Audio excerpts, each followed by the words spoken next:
Vamos saludando a quienes nos acompañan en la mesa de este lunes. Están, como siempre, Gabriel Mazarovich. Muy buenos días, muy buenos días. Costa, buen día, ¿qué tal? Está también Gonzalo Baroni. Buenos días. Y como invitada, cambiada de mesa, adelantada 48 horas, Teresa Herrera. Buen día. Buen día. Acá la bombera. Ya escucharemos a Sartú, supongo, el miércoles. Haremos un enroque, digo yo. Adiós. El equipo económico se reúne hoy con el secretario ejecutivo del Frente Amplio para transmitirle el paquete de medidas que acordó el viernes el Consejo de Ministros a efectos de ajustar las cuentas públicas en ocasión de la próxima rendición de cuentas. Más tarde, a las 15 horas, está prevista una conferencia de prensa del ministro de Economía, Danilo Astori, para informar los detalles a la población. Según dijeron en perspectiva fuentes del gobierno, los anuncios contemplan modificaciones al IRPF, una rebaja del IVA para las compras con tarjetas, incentivos a la inversión, algunos recortes de gastos y la reforma de la caja militar, que tiene un déficit anual de $300 millones. Hemos pasado por un fin de semana plagado de rumores y de polémica a propósito de los rumores. ¿Cómo se encuentran ustedes hoy, a esta hora, frente a este tema? ¿Quién empieza? Gabriel. Todos me miran, yo empiezo sin problema. Te miraron porque como estabas tomando mate, dijeron sí, vamos a interrumpirlo. Yo miro con expectativa. Está bravo opinar de algo que todavía no se conoce en detalle completo y la fundamentación completa. Solo dos cosas para decir. En primer lugar, a mí me parece bien que se analice la situación económica. Yo creo que, para empezar, no me parece bien que lo que se toque sea el IRPF, que es lo que regula los ingresos. ¿Ninguna forma de ajuste al IRPF? Sí, está bien, pero digo, si seguimos sin tocar nada al capital y seguimos grabando solamente a los ingresos solamente, porque dijimos, empezamos la reforma tributaria, está todo bien, vamos a avanzar en la reforma tributaria, está bien, la hicimos más progresiva. Antes el 80% no pagaba impuesto, el IRPF, ahora no lo paga el 67%, porque aumentaron los salarios y entonces pasó a pagar más gente. Y está todo bien, a mí me parece bien y progresiva todo. Ahora, el capital sigue con una bajísima tasa de imposición y además tarifa plana, no importa lo que gane, paga lo mismo. Entonces, para hablar en términos de las tarifas telefónicas y de te veo que andas muy gráfico. Sí, la nuestra progresiva, el capital tarifa plana, y parece que va a seguir el capital con tarifa plana. Entonces, eso de que los que tienen más pagan más es absolutamente relativo, porque los que le ingresa más pagan más, los que tienen más siguen pagando muy poco. Entonces, me parece que ese es un debate que está bueno si se abre la reforma tributaria para analizarlo en ese sentido. El segundo, me parece bien que se diga que no se va a tocar las políticas sociales. Dentro de eso me parece una señal muy positiva, porque no, al contrario, en una situación de retracción general hay que apoyarlo más. Se está viendo el aumento del desempleo. Hay un conjunto de políticas que están muy sustentadas en la tesis del crecimiento perpetuo y para adelante permanente. Por ejemplo, el FONASA está sustentado en que siga habiendo un nivel de ocupación tremendo y que aporte todo el mundo con un nivel salarial. Bueno, hay un conjunto de impuestos más que están sostenidos en eso. El mundo real no es, eso es medio el país de las hadas. En el capitalismo no hay un crecimiento sostenido, y menos de los países globalizados, no de los globalizantes como somos nosotros. Pero entonces tú estás, Gabriel, igual que la oposición, criticando a las administraciones del Frente Amplio porque han planificado en base a supuestos que no son realistas. No, yo no critico igual que la oposición. Yo creo que la reforma tributaria que hizo el Frente Amplio mejoró mucho lo que era, por ejemplo, el impuesto a los sueldos que pagábamos todos, y una barbaridad. Y esto es sin duda es un avance el tema de la reforma tributaria. Yo creo que hemos avanzado como para analizar una reforma tributaria distinta, donde se pase a otra etapa de la justicia tributaria, y no me parece que se haga así. Y termino con una cosa. Yo creo que el debate que tenemos que dar es qué tipo de crisis es la que está teniendo el mundo, qué tipo de impacto hay en Uruguay, qué medidas hay que tener, porque después enseguida te dicen no ves los problemas. Por supuesto que vemos los problemas, no ver que hay problemas en Brasil, no ver que hay problemas en China, no ver que hay problemas en la economía mundial, negar eso es ser un necio. El tema es cómo enfrentar eso, y yo Apuesto mucho más a medidas contracíclicas y creo que por lo menos por lo que conozco de las medidas de aquí, no me parece que por lo menos el paquete incluya todo lo que debe incluir, y creo que hay un peso muy... Por ejemplo, termino con eso. Me parece muy bien lo de la reforma a la caja militar, es un tema que hay que abordar. Si se pretende recaudar 400, 500 millones más con lo que se maneja del IRPF y tenés una cosa que pierde 300 millones, es una cosa que tenés que ver. Ahora, yo, por ejemplo, el otro día yo recordaba, hoy no me traje la libreta, pero porque se me olvidó corriendo para llegar temprano y bien al programa. Pero en el programa anterior hablábamos con Leonardo Costa de los 8.000, de la estimación de 8.000 millones de dólares que los uruguayos tienen puestos en el exterior. Algunos uruguayos, yo no, por supuesto, ¿no? Que parece que son bastante más, pueden llegar a ser. De eso se recaudaba por impuestos 150 millones de dólares, que correspondía a 2.000, ¿verdad, Leonardo? 15 millones. 15 millones. 15 millones. Que correspondía a 2.000. Leonardo decía que él pensaba que iban a llegar a 30 porque se asustaron con los Panama Papers y con otras cosas más, y parecía que iban a saltar y que se iba a llegar a 30, pero que podía ser mucho más. ¿No es mucho más de equidad y de justicia apostar a fortalecer sobre eso que sobre los ingresos de la gente que lo tienen en trabajo? Yo, me parece. Esa es una parte de la discusión. La otra es la que aportan algunos oyentes, como este mensaje que está llegando en este momento. ¿No le parece erróneo que el gobierno, para cubrir su déficit, solamente piense en aumentar los ingresos? O sea, cobrarle más a la gente, y no intente bajar su gasto. No es necesario bajar el gasto. Y aparecen distintas fórmulas de rebaja del gasto según el oyente que elija, ¿no? Pero ese debate también está. Sin duda. Sí, el gran desafío que tiene el gobierno es bajar ese 3.6% de déficit fiscal y llevarlo a 2 puntos y pico, con el objetivo de mantener el investment grade. Ese objetivo creo que es un objetivo necesario. Después el tema son los caminos que se toman, pero equivale a un ajuste de un 1% del PBI, para que uno lo mire en términos más gráficos. Y no hay que tenerle miedo, esto es un ajuste al 1% del PBI, sea por el lado de los ingresos o sea por el lado de los egresos. Obviamente que es de esperar, y cuando esté todo el paquete, que haya también ajuste por el lado de los egresos.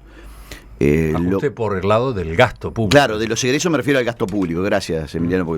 Para dejarlo bien claro. Está clarísimo. Lo que pasa es que hay todo un tema de comunicación que me parece que lo que hicieron fue tratar de ir preparando a la gente, y creo que en esa comunicación y en ese preparar a la gente lo hicieron de una manera bastante mala, que fue decirle a Sendik que fuera él que dijera que se iba a ajustar el IRPF. Eso creo que no ayuda a la comunicación para nada. Vamos a recordar lo que decía el vicepresidente Sendik ayer. Yo respaldo la propuesta porque la propuesta, primero, tiende a consolidar la situación económica y fiscal del país, tiende a fortalecer la inversión, porque necesitamos la inversión pública y privada para que haya trabajo, que es la preocupación más grande que tenemos de cómo se sostiene la fuente de trabajo en el Uruguay. Profundiza la reforma fiscal que el Frente Amplio llevó adelante en el año 2007, con la misma concepción de que pague más el que tiene más y el que gana más. ¿Decías, Leonardo? Que no, que claro, que me parece que esto es una especie de... comunicacionalmente es una obscenidad. Le voy a dejar a Teresa para que profundice. De cualquier manera, hay que ver, por supuesto, los detalles de cómo es el ajuste. Hay que decir que en diciembre del año pasado hubo un pequeño ajuste cuando se le negó a las empresas el ajuste por inflación, un tema muy técnico, pero que grababa, sin duda, como 200 millones de dólares al capital que decía que decía Gabriel. También es cierto que se están achicando los beneficios para inversiones. Y no es menos cierto que en realidad a quienes va a afectar aparentemente este ajuste va a ser aquellos sueldos nominales mayores de 33.000 pesos. Bueno, ahí es donde todavía estamos claro, en el terreno de lo discutible, ¿no? Lo discutible. La versión del País sí señalaba el sábado que los aumentos en las tasas del IRPF empezaban con ingresos de 33.401 pesos. Pero hoy, por ejemplo, si miramos la diaria, nos encontramos con declaraciones de Lucía Topolansky, que maneja otros números, ¿no? Ella dice, el MPP está de acuerdo con incrementar el IRPF siempre y cuando se aplique a las franjas más altas de 60.000 pesos para arriba. Esas franjas no nos duelen en lo más mínimo y, según lo que tengo entendido, dijo Topolansky, Astori piensa exactamente lo mismo. De cualquier manera, para que tenga efecto el ajuste tiene que hacerse sobre esas tasas de, digamos, la del 15% en adelante, porque de lo contrario no van a recaudar nada. Como yo dijera para el público, bueno, a partir de 300.000 pesos voy a cobrar el 70%. Probablemente suene muy bien para el que gane menos de 300.000 pesos, pero seguramente no va a recaudar nada. O sea que hay que tener en cuenta que el supuesto ajuste va a ser sobre el 20% de los deciles mayores. Cuando digo mayores no quiere decir, por favor, que el oyente no me diga, pero entonces yo soy rico. No. Quiere decir, porque si no de lo contrario puede ser una falta de respeto, ¿no? Sobre eso. Creo que ahí, cuando haces esa aclaración, cuando abrís ese paraguas, todavía te estás metiendo con otra frase que está en medio del debate, ¿no? Aumentos como este del IRPF que se está manejando, ¿se corresponden con aquello de que pague más el que tiene más? ¿O más bien se corresponde con una variante, que pague más el que gana más? El que gana más, sin duda. El que cobra más. El que cobra más. Es esto último, Emiliano. Sí, Teresa, ibas a complementar lo dicho por Leonardo sobre la comunicación. A ver, ¿quién es el peor posicionado en términos de opinión pública del gobierno? Sendik. ¿Y qué hace este gobierno que siempre comunica tan mal? Manda justo al peor posicionado, al que se identifica con la capitalización de ANCAP de los $600 millones. A quien de alguna manera se lo considera como culpable o uno de los mayores culpables del déficit que tiene el Estado. Entonces, a él se lo manda a comunicar. ¿Se lo manda o lo hace él por voluntad propia? Si lo hace él por voluntad propia es peor aún, porque pone la cabeza en la guillotina, es masoquista. Pero realmente, me parece que desde el punto de vista comunicación, cuando todavía además no está claro qué es lo que va a pasar, cuando nosotros mismos ahora estamos diciendo, bueno, hay rumores de esto otro, mandar a la peor imagen que tiene el gobierno hablar de este tema, me parece que para lo único que contribuye es para que la gente se sienta aún peor y más indecisa. Y además quiero decir que coincido con lo que decía Gabriel, en el sentido de que me parece que las reformas tributarias que se han hecho hasta ahora son reformas que han apuntado, como tú muy bien decías recién, a la gente que gana más. La gente que gana más normalmente es gente que ha estudiado mucho, ha trabajado mucho como para poder, el asalariado que está ganando más plata es aquel que de alguna manera ha hecho grandes esfuerzos para poder hacerlo. Y no veo realmente que haya un cambio sustancial en lo que significa la imposición al capital desde que empezó el gobierno del Frente Amplio. Yo, por lo menos, no la veo. Puedo estar equivocada, pero hasta ahora no la veo. Gonzalo. A mí me gustaría hacer un comentario al pasar sobre la comunicación y salimos de eso que no me parece lo importante. La comunicación, mandar a Sendik, leer a Michelini, leer al senador de León es simplemente, llover sobre mojado. Es gente que por lo menos ya se sabe que en este momento no tiene más capital político personal que perder. O sea, es gente que realmente es bastante inocua. Péguenle a Sendik, es quitarle distracción a esto que me parece que es bastante grave, que lo que estamos haciendo es un ajuste. Después entrar en la discusión de a quién afecta, a la clase media. Al que está afectando es a la clase media, que ya está demostrado que la brecha entre los que tienen menos y los que tienen más aumentó y la clase media se redujo. Eso es un dato que no es manejado por la oposición, sino que es un dato que lo manejan las estadísticas. La clase media es más chica que desde que, por lo menos, desde el final del segundo gobierno del Frente Amplio hasta ahora, la clase media cada vez es más chica y esto apunta directamente a la clase media. Apunta al bolsillo de la gente trabajadora. ¿Por qué? Porque, como bien decía Gabriel al principio, acá en realidad este impuesto, cuando se cambió de renta a retribuciones personales, bien, pero hay un mínimo no imponible que es lo que se supone que le permite al trabajador, porque acá, insisto, el IRPF lo paga esta gente que es dependiente. Entonces, en este caso, la gente dependiente, la clase trabajadora, son retribuciones que tiene que tener para vivir, que tiene que pagar su salud. Y lo pagan las empresas unipersonales también y no pueden descontar ni si tienen empleados, cosas por el estilo. Lo cual también es un golpe directo a las pequeñas empresas. Aparte que tienen que pagar su salud, su educación, cosas que el FONASA no está dentro del IRPF, pero sin embargo, cuando vos pagás una orden, cuando pagás un ticket, cuando pagás un medicamento, todas esas cosas no tienen ningún tipo de descuento.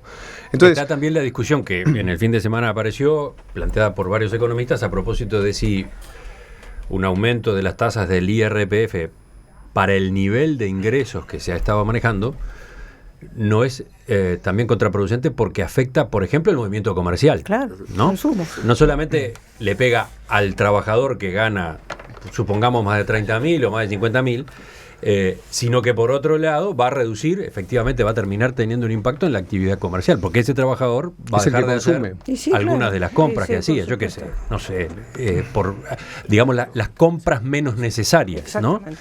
Eso... No las de subsistencia, sino las que de pronto podrían repercutir en el consumo cotidiano. Algo suntuario. Otra cosa sería si el nivel afectado fuera, como decía hace un rato Leonardo, de 300.000 pesos para arriba. Quizás allí la afectación por el lado comercial fuera menor. De todos modos, seguiría estando de por medio la otra pregunta a propósito de qué es lo que se quiere hacer con una medida de ese estilo, ¿no? A mí me asusta la explicación esa de que sí. ¿Y cuánto se recaudaría? Si grabás a los de 300.000 pesos o a los que realmente ganan bastante más, el impacto fiscal es muy poco. Entonces acá lo que queremos hacer es recaudar más. Entonces si querés recaudar más, es un ajuste fiscal. Díganlo.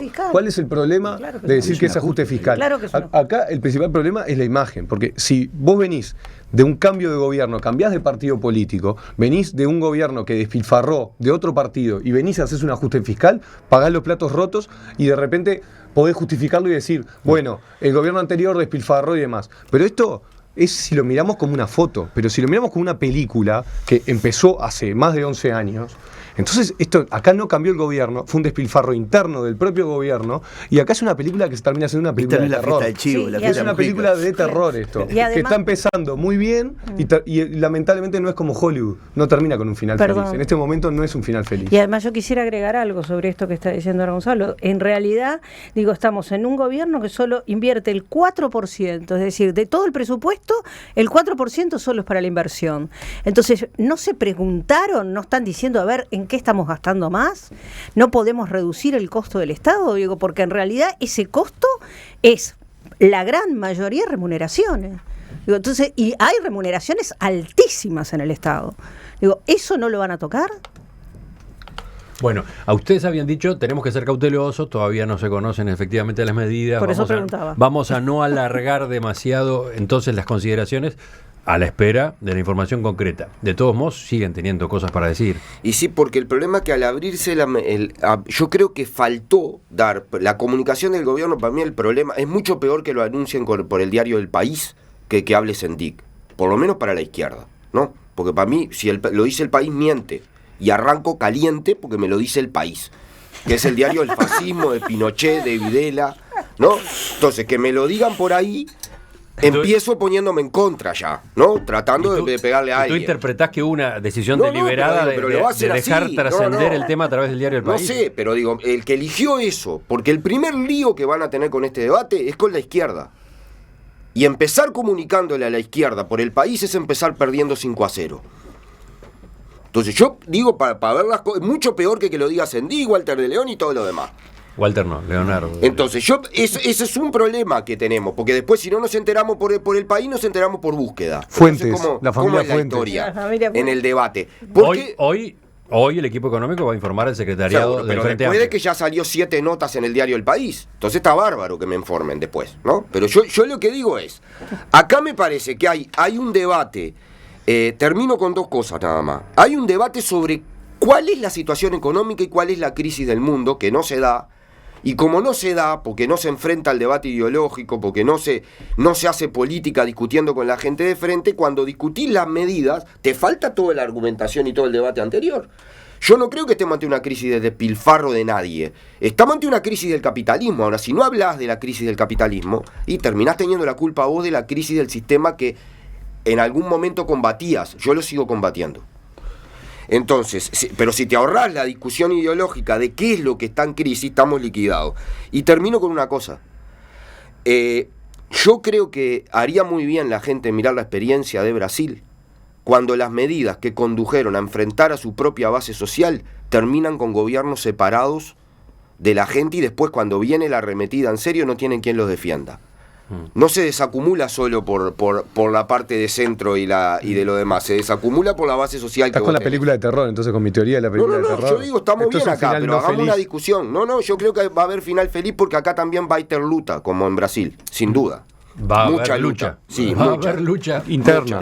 No, No, en la calle, no interna, no interna. En la calle al frente de los trabajadores para defender el proceso. Me parece que es así. Cerramos.